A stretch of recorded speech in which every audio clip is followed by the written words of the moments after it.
Hello students. आज हम summing amplifiers पढ़ेंगे और देखते हैं सब्ट्रैक्टर भी पढ़ लेंगे। वैसे आपके सिलेबस में नहीं है सब्ट्रैक्टर, और वोल्टेज फॉलोअर भी मैं थोड़ा बहुत बताऊंगा। देखते हैं, पहले समिंग एम्पलीफायर कंप्लीट करते हैं, ठीक है ना। तो समिंग एम्पलीफायर या एडर जो होता है वो क्या करता है, वो दो या दो से ज़्यादा इनपुट को लेता है, एक्सेप्ट करता है और आउटपुट में as a sum of these inputs वो वोल्टेज हमको देता है, ठीक है ना। दो या दो से ज़्यादा। और अभी हम ये समिंग एम्पलीफायर को हम एवरेजर भी बना सकते हैं। मतलब एवरेज, अगर दो का एवरेज कैलकुलेट करना है, तीन का एवरेज अगर कैलकुलेट करना है तो वो हम कर सकते हैं, ठीक है। तो वो हम देखेंगे बाद में। तो समिंग एम्पलीफायर क्या करते हैं, दो या दो से ज़्यादा इनपुट एक्सेप्ट करते हैं और आउटपुट में उसका सम प्रोड्यूस करते हैं, ठीक है। तो ये जो सर्किट होते हैं ये इन्वर्टिंग और नॉन इन्वर्टिंग दोनों ही कॉन्फ़िगरेशन में किए जा सकते हैं, ठीक है। तो हम यहाँ पे इन्वर्टिंग मोड में आपको समर सर्किट बता रहे हैं। इसको नॉन इन्वर्टिंग में भी किया जा सकता है, ठीक है ना। इन्वर्टिंग वाला थोड़ा आसान होता है, वही जनरली एक्सप्लेन किया जाता है। अगर एडर पूछा गया तो adder analysis point of view से इन्वर्टिंग वाला ज़्यादा आसान पड़ता है, ठीक है। सो इसका सर्किट देखते हैं। तो सर्किट में देखिए, ये तो हमारा नेगेटिव फीडबैक तो रहेगा ही रहेगा। अभी तक हमने कहीं चेंज नहीं किया ये, तो ये नेगेटिव फीडबैक रहेगा। ये आपका फीडबैक रेजिस्टेंस हो गया, ठीक है। और ये हमने तीन इनपुट ले लिए, 1, 2 और 3। ये हमने तीन इनपुट ले लिए, V1, V2 और V3, ठीक है ना। ये रेजिस्टेंसेस R1, R2 और R3, और इसको हमने ग्राउंड कर दिया, ठीक है ना। और ये हमको मिल जाएगा यहाँ पे output. So this is the circuit diagram of adder. तो इसमें देखिए कोई कंफ्यूजन नहीं होना चाहिए। फीडबैक हम ऑलवेज कहाँ से निकाल रहे हैं, देखो नेगेटिव टर्मिनल से। और इस बार हमने क्या किया, तीन यहाँ पे इनपुट जोड़ दिए रेजिस्टेंसेस के साथ, ठीक है। तो अब देखिए, मान लिया यहाँ पे बह रही है करंट I1, ये करंट है I2 और ये करंट है I3, और ये करंट तो हमारी फीडबैक करंट है ही। और जो दो अप्रॉक्सीमेशन लेते हैं तो यहाँ पे करंट 0 हो जाएगी because of infinite impedance, input impedance. और कंसेप्ट ऑफ वर्चुअल ग्राउंड हमसे क्या कहता है, दैट सेज कि यहाँ का पोटेंशियल 0 वोल्ट, ठीक है। यहाँ का पोटेंशियल 0 वोल्ट होगा। बात समझ गए। तो अब हम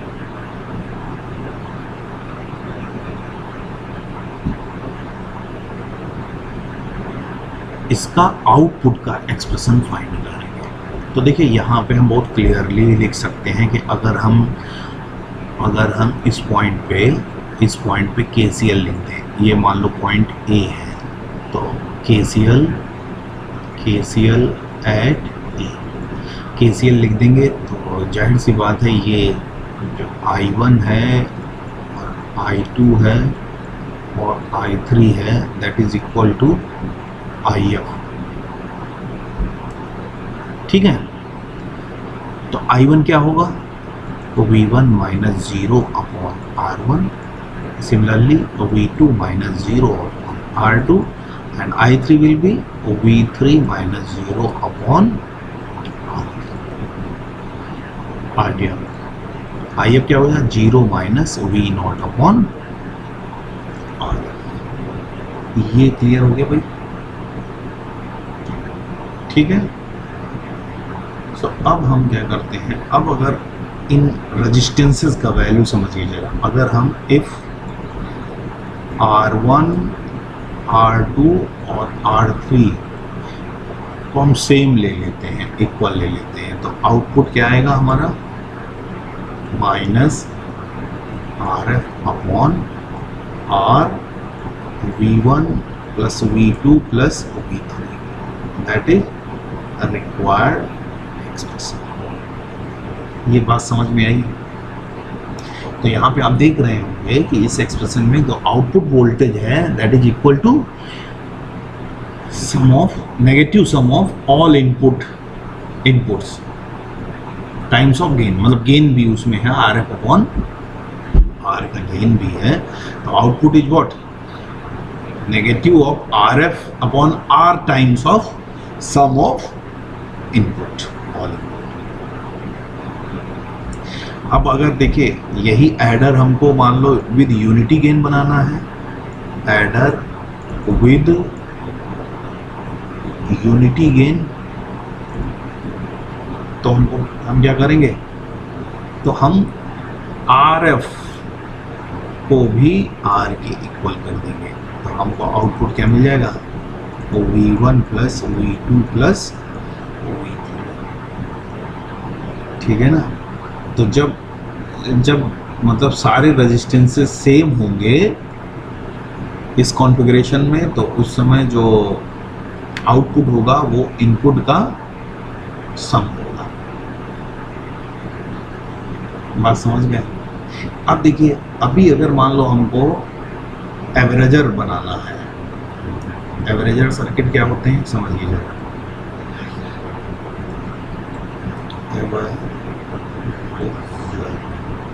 एवरेजर सर्किट क्या होते हैं, output voltage proportional to the average of all the input voltages, ठीक है ना। तो जैसे यहाँ पे 3 इनपुट हैं, तो आउटपुट हमारा क्या होना चाहिए, आउटपुट हमारा मिल जाए V1 plus V2 plus V3 upon 3, ठीक है ना। 3 इनपुट हैं तो हमारा क्या होना चाहिए, अगर हमारे पास आउटपुट में 3 इनपुट n इनपुट हैं, V1 plus V2 and n input है, तो क्या होना चाहिए, डिवाइड बाय n, ये आउटपुट होना चाहिए। सो दैट मीन्स अब आप देखिए यहाँ पे इस एक्सप्रेशन से देखिए आप ये एक्सप्रेशन, इसको यहाँ पे देखिए, यहाँ पे इसका वैल्यू हमें क्या करना है, इसका वैल्यू हमें कर देना है 1 upon n, that means R upon RF जो है that must be equal to n, ठीक है ना, ठीक है। तो अब अभी अगर हमें इसका एवरेजर निकालना है, मान लो हमको 3 का एवरेज बनाना है, ठीक है, हमें 3 इनपुट का एवरेज निकालना है, तो n क्या हो गया, 3 हो गया, दैट मीन्स R क्या हो जाएगा, 3 टाइम ऑफ RF। तो सर्किट क्या होगा, ये जो सर्किट होगा वो क्या होगा, 3 रेजिस्टेंसेज होंगे इनपुट में, इनकी वैल्यू क्या होगी, 3RF 3RF V1 V2 V3, ये क्या हो जाएगा, दैट इज RF, और अगेन वही कॉन्फ़िगरेशन, ठीक है। तो ये पूछ सकता है, तो आप उसको इस तरीके से कर देंगे। जैसे अगर इनपुट यहाँ पे 2 होते, अगर 2 इनपुट होते तो क्या होता, 2 टाइम ऑफ RF, तब उस समय क्या होता, R अपॉन RF की वैल्यू 2 होती और R की वैल्यू 2RF होती, ठीक है। सो दिस इज आपका समिंग एम्पलीफायर, और हमने एवरेजर भी डिस्कस किया, ठीक है। अब चलिए सब्ट्रैक्टर भी डिस्कस कर लेते हैं, तो सब्ट्रैक्टर क्या होते हैं, सब्ट्रैक्टर का जो आउटपुट होता है दैट इज डिफरेंस ऑफ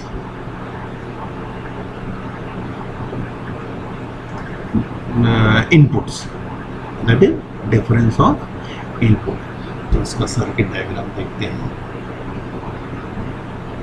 कैसा होगा।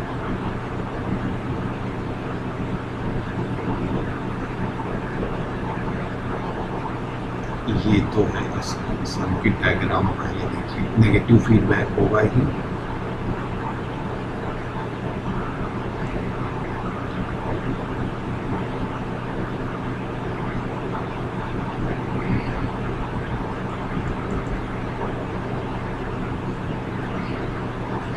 ये है सर्किट डायग्राम, उसकी वैल्यू लिख देते हैं।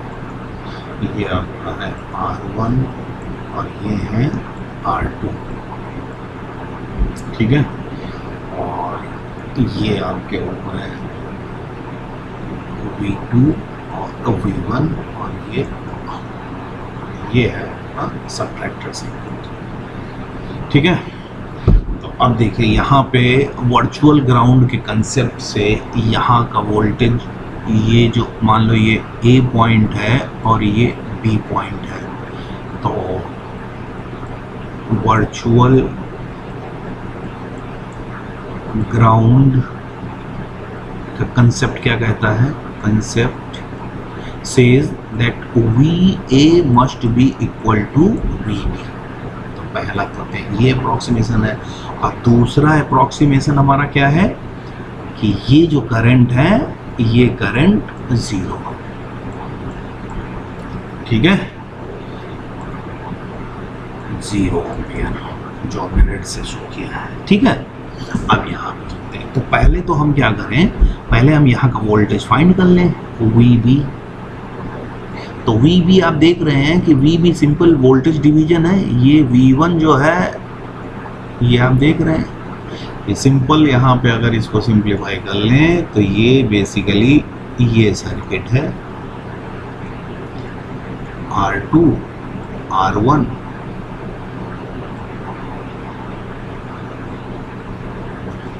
दैट इज V1 और ये है VB। बात समझ गए भाई? ये V1 जो लिखा हुआ है ये फ्लोटिंग थोड़े ना, हवा में थोड़े ना लटका है, यहाँ पे एक बैटरी लगी हुई है, ठीक है ना, जो जिसका नेगेटिव टर्मिनल ग्राउंड से है, इसलिए हम यहाँ का पोटेंशियल V1 लिख देते हैं। तो ये सर्किट हो गया ना, ये सर्किट हो गया। तो ये क्या है, तो ये वोल्टेज डिवीजन होगा यहाँ पे। तो VB क्या होगा, टोटल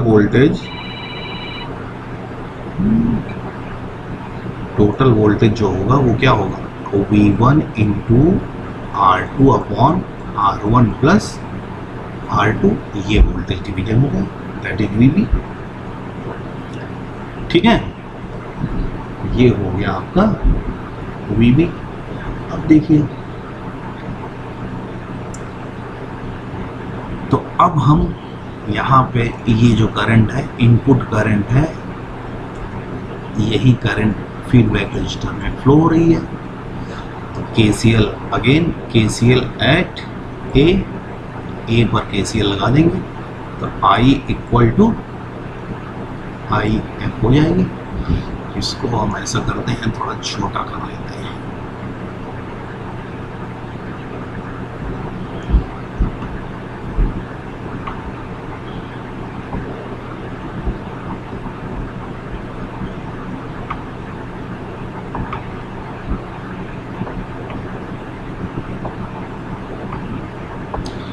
I क्या हो जाएगा, I क्या हो जाएगा, ये V2 minus VA upon R1 equal to IF क्या हो जाएगा, VA minus V0 upon R2। और देखिए वर्चुअल ग्राउंड के कंसेप्ट से ये जो VA हमने लिखा है ये किसके इक्वल है, that is equal to VB, that is equal to VB, और VB का वैल्यू ये हम कैलकुलेट कर चुके हैं, ठीक है। तो जब हम वैल्यू पुट कर देंगे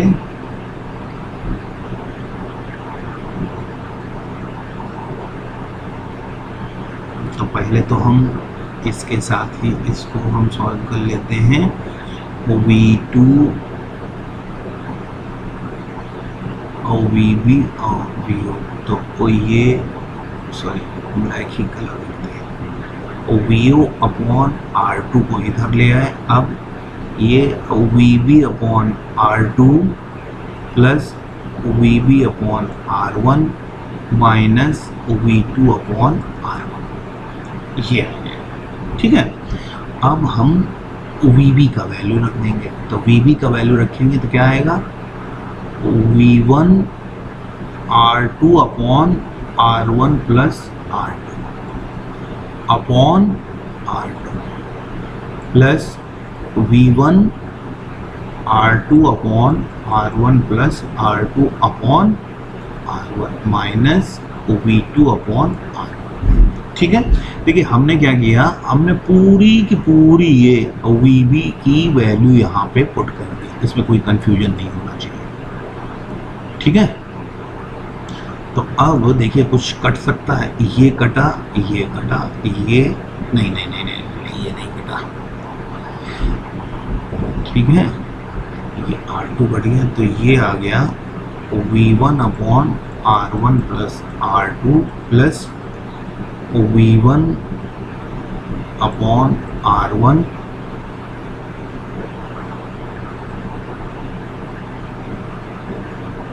R2 upon R1 plus R2 minus V2 upon R1। ठीक है, अब हम देखते हैं भाई क्या हो सकता है यहाँ पे। सो V1 अगर कॉमन ले लें यहाँ से, तो ये क्या आ जाएगा, ये एलसीएम हो जाएगा R1 प्लस R2, तो यहाँ पे आया 1, ये R2 अपॉन R2, ठीक है, माइनस V2 अपॉन R1। ठीक है, अब ये देखिए ये क्या हो जाएगा, V1 R1 plus R2 upon R1 upon R1 plus R2, ठीक है, माइनस V2 अपॉन, तो ये कैंसिल हो गया और ये क्या आ गया, ये आ गया आपका V1 minus V2 upon R1। ठीक है, सो ये आ गया हमारा V0 अपॉन R2। सो V0 की वैल्यू क्या आई, R2 upon R1 equal to V1 minus V2। This is the expression for subtractor output, correct. ठीक है, तो मतलब सबट्रैक्टर के आउटपुट में हमको क्या मिलेगा, V1 क्या था हमारा, V1 was the output of input of inverting terminal, non inverting terminal. ये क्या है, इनपुट, ये है नॉन इन्वर्टिंग इनपुट, और ये क्या है, इन्वर्टिंग इनपुट। तो ये हमें सबट्रैक्टर के आउटपुट में मिल जाएगा। ठीक है, सो आई होप ये बात आपको क्लियर हो गई। थोड़ा केयरफुली इसका देखना कैलकुलेशन कैसे क्या हमने किया, बट है सिंपल ही, नेगेटिव फीडबैक है, सर्किट याद रखना है। ठीक है, तो अब हम लास्ट वोल्टेज फॉलोअर भी डिस्कस कर लेते हैं। ठीक है, तो वोल्टेज फॉलोअर भी एप्लीकेशन है, वोल्टेज फॉलोअर, इसको यूनिटी गेन एम्पलीफायर भी कहते हैं, इसको बफर भी बोलते हैं, बफर। ठीक है, तो ये बेसिकली एप्लीकेशन है एक नॉन इन्वर्टिंग कॉन्फ़िगरेशन का। इसका गेन क्या होता है, इसका गेन होता है 1। ठीक है, तो इसका आउटपुट जो होता है वो V इनपुट के बराबर होता है। ठीक है, तो अब क्वेश्चन ये है कि इसका फ़ायदा क्या है भाई, इसका क्या फ़ायदा है। जब आउटपुट इनपुट के बराबर ही है तो फ़ायदा क्या है? तो देखिए इसका फ़ायदा है, ये जो है बफर एक बहुत अच्छा बफर होता है, मतलब ये हाई इनपुट इम्पीडेंस प्रोवाइड करता है और लो आउटपुट इम्पीडेंस प्रोवाइड करता है, ठीक है। तो ये इसका ये वोल्टेज फॉलोअर है। तो वोल्टेज फॉलोअर कहीं ऑब्जेक्टिव में पूछ सकता है कि वोल्टेज की इसके ये तीनों नाम ही याद कर लीजिए कि buffer is also name as unity gain, voltage follower, कुछ भी पूछ सकता है, ठीक है। तो यहाँ पे हम एंड करते हैं, यहाँ पे हमारा जो थ्योरी पोर्शन था ऑपरेशनल एम्पलीफायर का वो कंप्लीट हुआ। अब हम कुछ न्यूमेरिकल्स डिस्कस करेंगे, ठीक है ना, वो नेक्स्ट लेक्चर में, ठीक है। Thank you.